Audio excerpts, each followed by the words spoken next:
최근에 일본 IT 기업에 와서 일하고 있습니다. 회사 자사 사이트를 개선하는데 너무 오래된 기술을 사용한다던가 회사에서 담당하고 있는 작업들이 여러 팀으로 협력해서 작업하는 게 아니에요. 혼자서만 계속하는 식이라 나중에 이직하게 되더라도 경력은 있으나 협력을 잘 못한 개발자로 도태될 것 같은 느낌이 들어서 걱정이 많습니다. 여기까지 우선 얘기를 할게요. 이거는 그렇게 걱정 안 하셔도 돼요. 다른 데서도 얘기했지만 협력보다 인격, 사람, 태도가 훨씬 중요합니다. 우선 이게 첫 번째예요. 이게 되는 사람은 실력이 중요합니다. 근데 여기서 인격, 사람이 훨씬 중요하긴 해요. 근데 실력이 좋으려면 태도가 좋아야 돼요. 보통은. 이게 상관관계가 돼요. 태도가 좋은 사람이 보통 실력이 좋아요. 그러니까 어떤 태도는 마인드나 일하는 자세라던가 어떤 열심이라던가 이런 걸 얘기를 하는 거예요. 실력이 우선은 1차예요. 그래서 내가 실력이 돼야 협력이 가능합니다.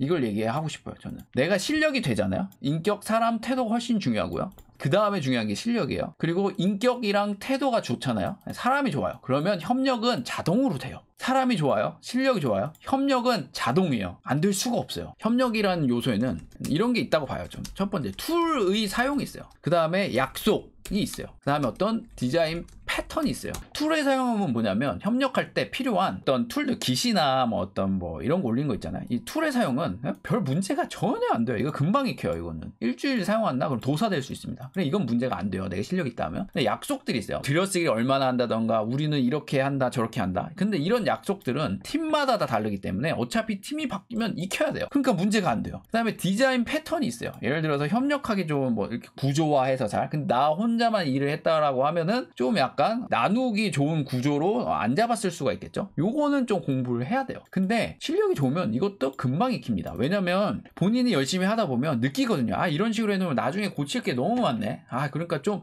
분리를 해야지. 그러니까 생각을 하면서 코딩을 하다 보면 자동적으로 협력에 좀 유리하고 내가 코드를 고쳤을 때 영향이 덜 가게 되게끔 코딩을 하고 그런 게 가능해요. 그리고 좋은 책을 참고할 수도 있는 거고. 그래서 이런 것들은 내 실력이 갖춰진 다음에 해도 보네요. 그렇게 문제가 안 된다. 근데 만약에 인격이 좀 그렇고 태도가 좀 이상한 사람이다 라고 하면은 협력할 때 뭐냐면 우리 약속이 있잖아요. 뭐 우리 들여쓰기 이렇게 합시다 라고 했을 때 고집을 풀 수가 있겠죠. 그리고 나는 이렇게 해왔었으니까 너네가 틀린 거야 라고 해서 어떤 모난 모습을 보이면 그때는 협력이 힘들죠. 근데 그 사람 말도 들어보고 내 사람 말도 들어보고 내 의견도 내보고 그 사람 말 해보고 그래서 더 좋은 방안을 맞춰서 가는 이런 어떤 뭐 인격이라고 할게요. 그런 게 된 사람은 협력할 때 그렇게 어렵지 않아요. 그렇게 어려운 게 아니에요. 툴이나 뭐 이런 사용하는 게. 근데 오히려 더 문제가 뭐냐면 이런 거예요. 제가 이제 요 얘기를 많이 하거든요. 웹 뭐 프로젝트 뭐 또 기관에서 배울 때 그냥 혼자서 해도 되는 규모인데 굳이라는 표현까지는 안 하겠지만 나눠서 한 거예요. 나눠서 해서 내 실력을 키우기보단 그냥 그 분야 그 내가 한 것만 알고 온 거죠. 그래서 이 기술은 어떻게 구현했어요? 이 프로젝트는 어떻게 구현했어요? 라고 물었을 때 이런 식의 대답이 나온 거예요. 그건 제가 하지 않아서 잘 모르겠어요 라는 대답이 나올 때가 종종 있어요. 그럴 경우에는 오히려 협력의 역효과죠. 혼자서 하는 게 차라리 나아요. 기술을 온전히 더 내 것도 하고 그만한 규모로 나 혼자 해보면서 이것저것 다 고민해보는 그게 훨씬 더 낫다라는 거죠. 그래서 이거는 뭐 그렇게 중요하지 않아요. 그 다음에 퇴근해서도 계속해서 공부하고 있는데 스스로 미래를 생각했을 때 이 환경에서 큰 성장이 가능한지 항상 의심이 돼서 빠르게 이직을 해야 하는지 계속 다니면서 혼자 공부를 하고 버텨야 하는지 궁금합니다. 우선 얼마나 되셨죠? 그게 저는 항상 물어보거든요. 저는 항상 이렇게 얘기를 해요. 1년에서 2년은 최소한 이제 버티자라는 얘기를 해요. 최소한 버티자. 1년에서 한 2년 정도. 그게 보통은 나요. 그냥 일반적인 얘기를 하는 거예요. 정말 최악이 아니면 이렇게 했을 때 나한테 얻어지는 게 더 많더라라는 게 제 그냥 일반적인 생각이에요. 왜냐면 내 판단이 옳은지 그른지가 좀 되게 애매하니까 그냥 여기가 내 직장인가 보다 하면서 열심히 해봤더니 나중에 이게 아니었네 하는 게 차라리 더 낫다라는 게 제 경험적인 대답이에요. 마음이 떠있는 상태에서 이게 진짜 맞나 아니냐 하면서 흐지부지하고 그냥 회사에 끌려다니면 그냥 그 시간 버리는 경우가 많거든요. 그럴 바에 그냥 차라리 거기에 그냥 여기서 올인하자 열심히 하자 하고 딱 했을 때 그 프로젝트도 잘 마무리하고 혼자서 끙끙 대다 보니까 실력도 올라가 있고 그런 경우가 오히려 더 확률적으로 많더라 라는 얘기를 하게 되고요. 또 하나 좋은 게 요즘에는 유튜브가 워낙에 잘 돼 있고 좋은 정보가 많아서 혼자 하는 게 가능하기는 하다라고 보여지고요. 그럼에도 불구하고 이제 좋은 사소나 좋은 동료가 있다면 아무래도 이제 분위기도 좀 좋고 배울 것도 있고 그래서 그런 거에 대한 좋은 점은 있죠. 하지만 항상 환경에만 일할 수 있는 사람이 있는 건 아니에요. 그래서 내가 지금 우선 처한 상황에서 최선을 다하는 게 우선 중요하다라고 저는 얘기를 하고 싶습니다. 그래서 결론은 항상 거니까 자신이 선택하는 거지만,